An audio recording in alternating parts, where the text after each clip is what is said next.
কয়টা আনারস আছে এখানে? এখানে কয়টা আছে? মোট কয়টা হয়? তিনটা।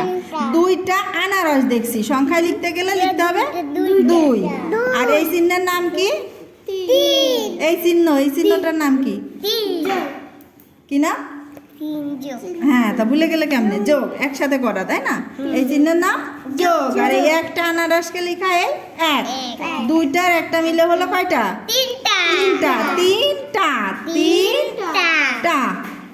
তিনটা, তাই না? সেই তিনটাকে 3 সংখ্যা দ্বারা প্রকাশ করছে। 3, এটা হলো 3, তাই না?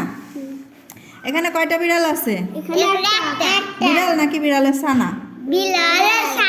বিড়ালের ছানা। এখানে কয়টা আছে? তাহলে 4টা আর একটা, মোট কয়টা হয়? 5টা। তো আগেই বুঝে ফেলতেছো। তাহলে এই একটাকেই 1 দিয়ে লেখা হলো 1। আর এই চিহ্ন আমরা টোটাল যোগ করতেছি, একসাথে করতেছি, তাহলে এই চিহ্নের নাম কি? যোগ, একসাথে করা, মোট করা।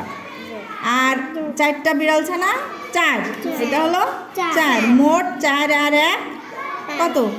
5। 5-এর চেহারা এরকম না? 5, মোট 5। এখানে কয়টা আম আছে? কয়টা আম? কাঁচা না পাকা আমগুলো? এখানে কয়টা আছে? 3টা। এখানে 4টা আছে কাঁচা, আর এখানে 3টা আছে পাকা। মোট কয়টা আম আছে? 7টা। এই 4 আর এই চিহ্নের নাম কি?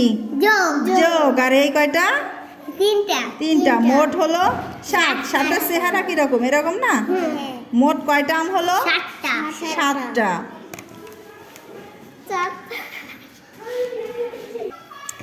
এইবার দেখো এখানে কোন রং? এটা কি রঙের? কি এগুলো? লাল রঙের।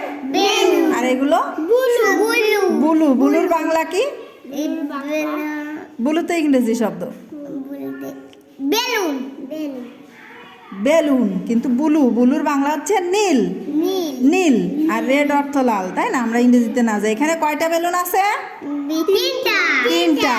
এখানে 1 করে দেখাইছে। 1 1 1, একটা 3টা। আর এখানে কয়টা আছে?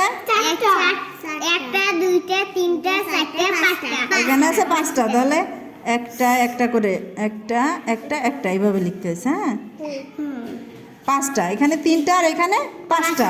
এবার আমরা গাণিতিকভাবে লিখি। গাণিতিকভাবে লিখতে গেলে এখানে আছে 3টা যোগ, এখানে আছে কয়টা? 5টা। 5। তাহলে এই সমান এই চিহ্নকে বলে সমান। টোটাল যা হবে, মোট যা হবে, যোগ করে যে ফলটা হবে, যেটা আমরা মোট পাবো, সেটা এখানে লিখবো। 8টা। এই তো 5 বলে দিয়েছে। মোট কত? 8টা। ধন্যবাদ।